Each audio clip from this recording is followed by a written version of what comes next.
boa tarde. Nas vésperas do Natal queremos ler a quadra festiva pelo prisma da solidariedade e do envolvimento com o próximo. Esse é também o sentido dos desafios lançados pelo Papa Francisco e a interpelação que brota do livro Somos Pobres, mas Somos Muitos, sobre o Papa Francisco e o mundo, cujos autores temos hoje entre nós. Joaquim Franco, jornalista, e Frei Fernando Ventura, franciscano capuchinho. A ambos agradeço o facto de estarem hoje aqui connosco. Joaquim Franco, começava por ti. Como é que surge a ideia ou a necessidade de avançar com um livro como este, o Somos Pobres, mas Somos Muitos? A ideia surgiu logo no anterior livro que editámos, também com a autoria, o livro do Eu Solitário ao Nós Solidário. Logo nessa altura se percebeu que tínhamos de continuar a conversa, e assim foi. O momento foi o cruzamento de várias circunstâncias, nomeadamente duas que destacamos. O facto de termos aí um novo Papa e a oportunidade de escrever um livro a partir do pensamento do novo Papa, do que ele tem significado já ao longo da história, e depois o facto de nos termos cruzado precisamente em ambiente de pré-conclave em Roma e se terem verificado ali uma série de episódios que foram uma espécie de sinal para nós partirmos para esta aventura editorial. O nome Somos Pobres, mas Somos Muitos percebe-se no final do livro, não vamos aqui revelar, mas percebe-se só no final do livro. Claro que pode suscitar aqui algumas dúvidas, pode permitir uma série de leituras, porque a pobreza é um mundo de muitas ambiguidades e de muitas interpretações.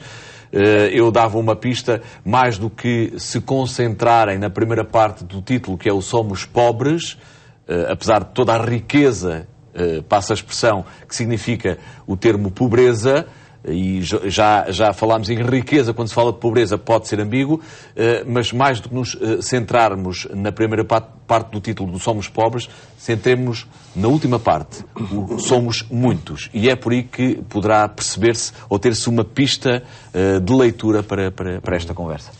Frei Fernando Ventura, este é um livro que podemos dizer nos coloca numa matriz de leitura do Papa Francisco e da sua ação, na sua inovação que ele tem vindo a introduzir na Igreja?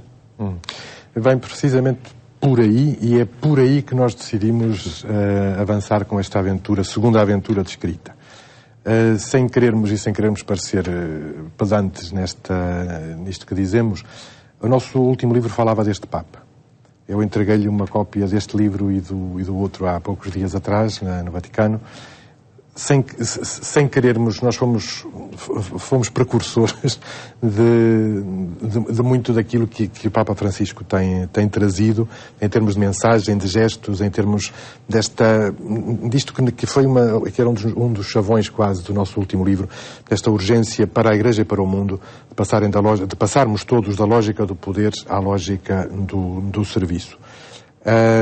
A continuidade do outro livro, que se chamava Do Eu Solitário ao Nós Solidário, pensamos que poderia ser uma outra passagem do Nós Solidário à Revolução dos Afetos. É precisamente dos primeiros discursos do Papa, quando ele começa precisamente a falar disto, a falar dos afetos, a falar da revolução, a falar desta possibilidade de nos sonharmos em termos relacionais em forma diferente. É aqui que nós, os dois, na Praça de São Pedro, estávamos a trabalhar para uma estação de televisão durante o conclave. E aí nasce este livro, que é uma viagem que começa precisamente na Praça de São Pedro, começa ao lado de uma figura fabulosa, precursora também ela, que estava a 5 metros de nós, um senhor que durante 3 dias, os 3 últimos dias antes da eleição do Papa, estava ao nosso lado com um cartaz na mão onde se lia Francisco I Papa. Não. Este sinal para nós, na altura, só é evidente que é um sinal que é lido depois do acontecimento, sendo que no dia da eleição, na hora do almoço, nós saímos do ar e fomos almoçar à pressa para voltar, e estava um senhor vestido franciscano, com os pés completamente arrebentados, porque tinha vindo a pé de Assis para Roma, estava de joelhos na Praça de São Pedro, à 1 da tarde, umas 5, 6 horas antes da eleição do Papa. São todos estes sinais que o Joaquim falava há pouco, e é sobretudo isto que nós sentimos e que nós sentimos já nas ondas de choque que o último livro nosso provocou, Nós tivemos a oportunidade, felizmente, de visitar muitas comunidades, muitos locais onde fomos convidados a testemunhar situações e realidades da transformação da rede de relações. Ou seja, fomos assistir e fomos apadrinhar, em tantos casos, o nascimento e a evolução das redes de relações ao nível comunitário. Este livro passa por aqui. É uma viagem, dizia eu, começa na Praça de São Pedro e vai acabar em Moçambique. E o título vem de Moçambique.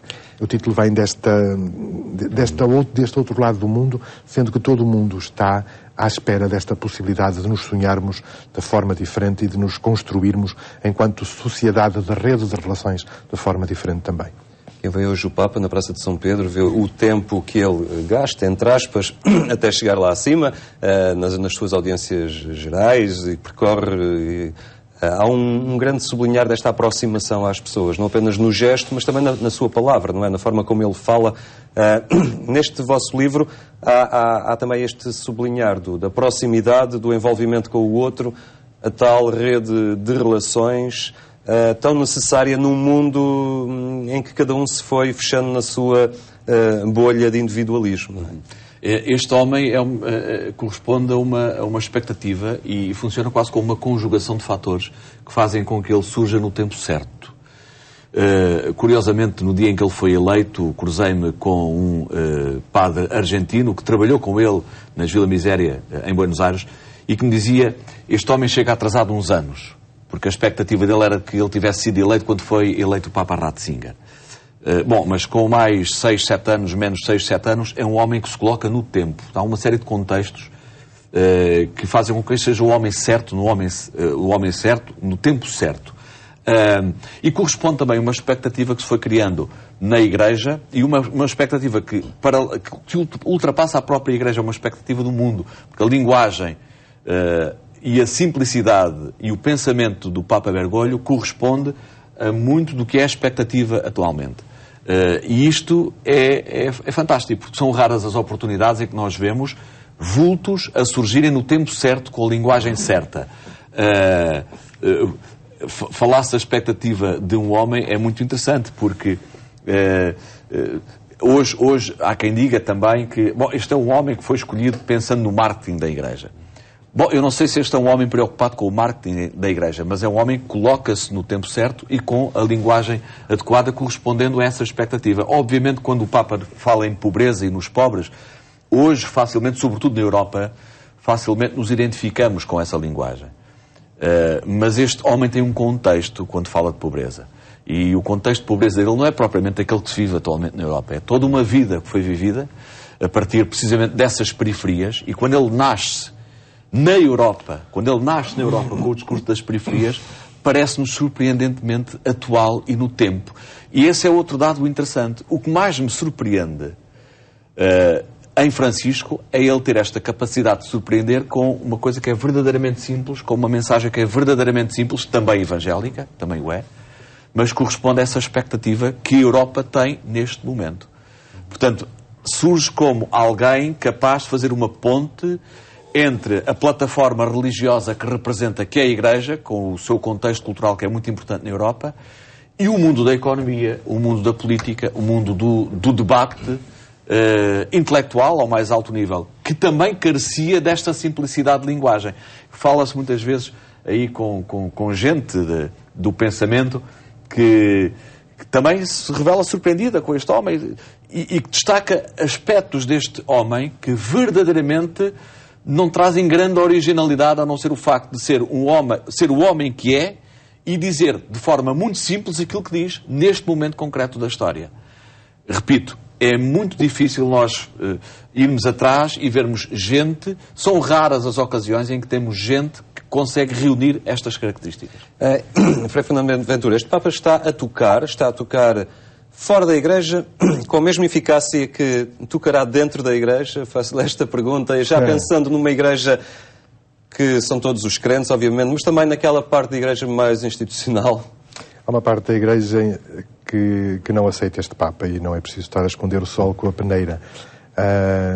se por um lado poderemos ter, se calhar temos uma abrangência muito mais da mensagem que chega e que toca fora da Igreja, há alguns setores dentro da Igreja que ainda não digeriram esta novidade nova que chega à história, que é uma novidade eterna do Evangelho.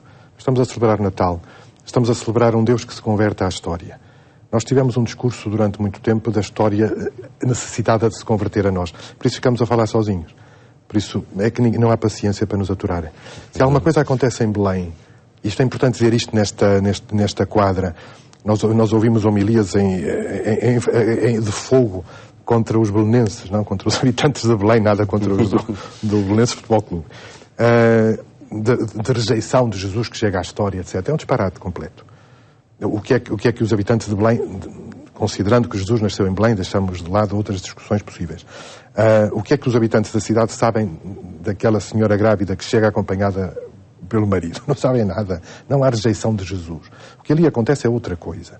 O que ali acontece é alguém, um homem, uma mulher, uma família, não sabemos quem, que foi capaz de ir para além de si próprio, fazer a sua metanoia, ou ir para além dos seus preconceitos, prejuízos, ir para além da sua religião, para tocar a possibilidade da fé. E este Papa vem nesta linha.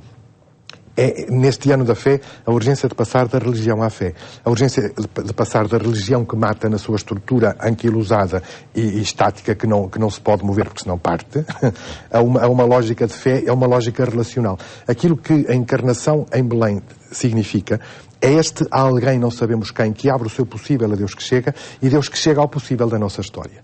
Porque ali não há rejeição em Belém. A lei civil e religiosa que se confundiam mandava que uma casa onde nascesse um menino teria que ficar fechada, interdita, impura durante 30 dias. Se nascesse uma menina eram 60 dias. Não há hotel, pensão ou casa religiosa que faça acolhimento de hóspedes, que etc. vai ficar fechada 1 mês ou 2 meses. Há alguém que abre o seu possível. E o possível era um espaço menos digno, se calhar. A tradição fala do estábulo, não? É um lugar onde há bosta e palha. É ali que Deus chega, é ali que Deus está. E em Belém não há rejeição, em Belém estamos todos. Em Belém somos muitos também. Somos pobres, mas somos muitos. Em Belém estamos todos. Estamos todos e somos todos nós. E quantas vezes todos nós sentimos isto? Este espaço interior de acolhimento do outro e de acolhimento de Deus. Quantas vezes cá dentro só há bosta e palha, não? Mas é ali que Deus chega, é ali que Deus está. O Natal é isto. É esta revolução da passagem da religião à fé. É este perceber definitivamente um Deus metido na história, comprometido com a história. Deus que se faz história com a história para que a história possa ser eternidade. Se há alguma coisa este Papa traz este sinal de um tu a tu, de um olhar, da reeducação do olhar ao nível dos olhos nos olhos. Não se fala de cima para baixo, fala-se ao nível da horizontalidade das relações. Só tenho o direito de falar de cima para baixo, ou só temos o direito de falar de cima para baixo com alguém quando for por ajudar a levantar-se. Passamos muitos anos a falar de cátedra, passamos muitos anos a falar de cima para baixo, a reeducar o olhar, reeducar a relação, reeducar para o tu. Isto é outra das intuições profundas da Sagrada Escritura. Não existe na Bíblia o vós, Vossa Excelência é reverendíssima, aqueles floreados de linguagem que não fazem mais do que nos afastar do outro. O meu eu só cresce diante de um tu de relação. E é esta imagem que o Papa Francisco passa, é esta imagem que eu testemunhei há poucos dias na Casa de Santa Marta. Eu trabalho uma semana por ano, estou em Santa Marta, e vivemos uma semana juntos. E, no segundo dia da minha estadia lá, às 6 da manhã, eu desci ao rés do chão e o Papa estava simplesmente debruçado no balcão da recepção da casa a conversar com a senhora que estava de serviço na portaria.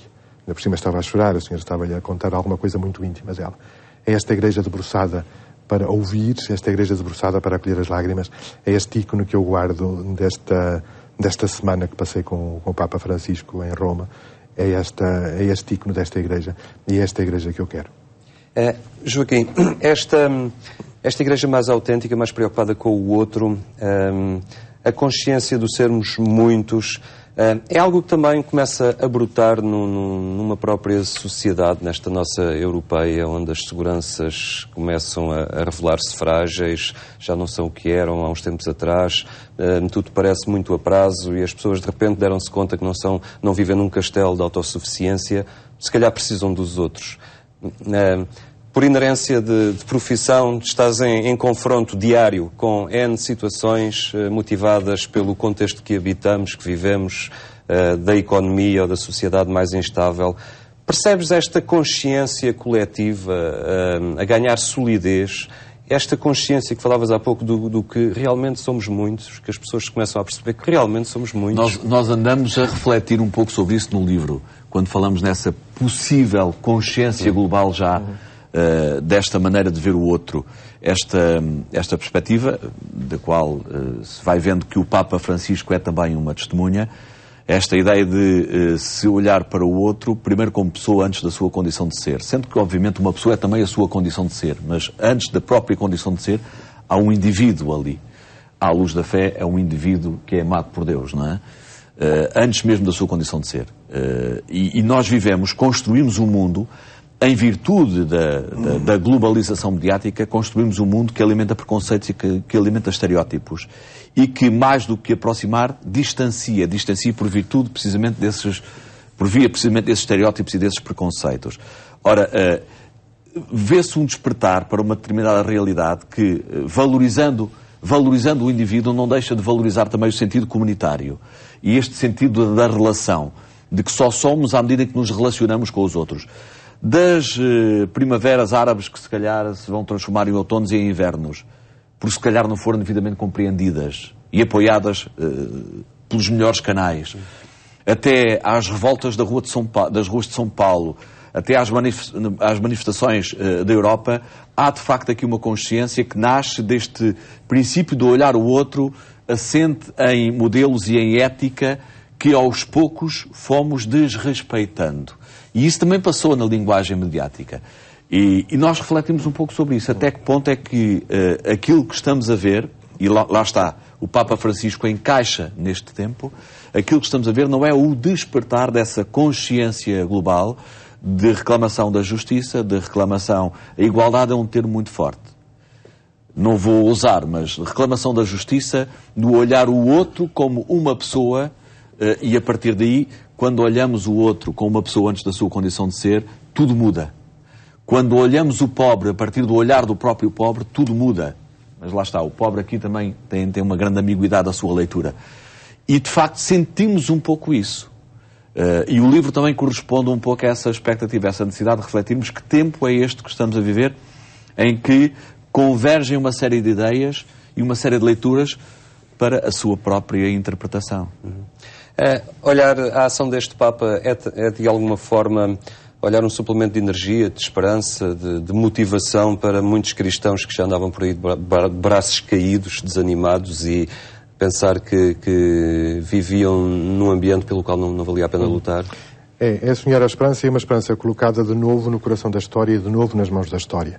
Eu pego naquilo que o Joaquim dizia agora, todos estes sinais transversais que temos vindo a assistir, de criação de uma espécie de consciência de rua, em que a rua se transforma no lugar do encontro. Aqui há uma subtileza que importa estar muito atento para ela. São muitas as realidades que empurram as pessoas para a rua, mas em muitas situações, eu diria quase na totalidade das situações, quem me leva para a rua quer me levar pulverizado, quer me levar na minha solidão. E não tem resposta para a minha solidão. Terminada a manifestação, eu que fui gritar, eu volto para casa com a minha bandeira enrolada. Podem estar muitos na rua, mas não estão próximos uns dos outros, não é? Na verdade. Porque também interessa, quer aos senhores do poder, quer aos senhores do contrapoder, interessa dividir para reinar. E a subtileza está aqui. A criação da consciência, desta consciência de sermos nós, é a possibilidade da salvação da própria esperança. Ninguém encontra a esperança sozinho. A esperança encontra-se numa relação redimida, sem senhores nem escravos, sem dominadores nem dominados, sejam eles do poder ou do contrapoder. E aqui é a subtileza do tempo, e é esta subtileza do tempo que importa trazer para a reflexão da história. É a reflexão concreta acerca do que é ser pessoa, da liberdade de ser pessoa, da liberdade de ou de liberdade para, da relação de solidariedade, da relação de sustentabilidade das próprias relações e a reflexão acerca da subsidiariedade das relações. É por aqui, e nós não temos de todo as entidades responsáveis, nem sequer a Igreja, ao nível mais pulverizado no mundo, não tem estado a refletir por aqui, e esta tem de ser a autoestrada da esperança, esta tem de ser o cenário diante do qual podemos começar a pensar a reconstrução de um tecido social que está moribundo, de um regime ou de regimes societários que simplesmente não funcionam, e estamos no momento zero da criação e do sonho de uma outra coisa que vai nascer. Esta outra coisa que vai nascer tem de passar por estes princípios. Se nós estaremos outra vez a construir em alicerces podres, estaremos outra vez a construir esperanças colocadas no colo de messias políticos ou no colo de messias religiosos. E tudo muda, reparem, tudo muda desde os temas fraturantes da Igreja até à necessária e urgente reorganização da coisa económica, que também é coisa pública e por isso também é coisa política. Tudo muda quando muda o olhar. Quando se tem essa ideia de que diante do outro está uma pessoa, antes da sua condição de ser, quando se quebram essas barreiras, esses preconceitos, de facto estamos no momento zero de qualquer coisa nova. Repito, desde o debate interno nas igrejas ou em contexto religioso e partidário, se quisermos ir a outra vertente da realidade social, até aos grandes temas, tudo muda porque muda o olhar.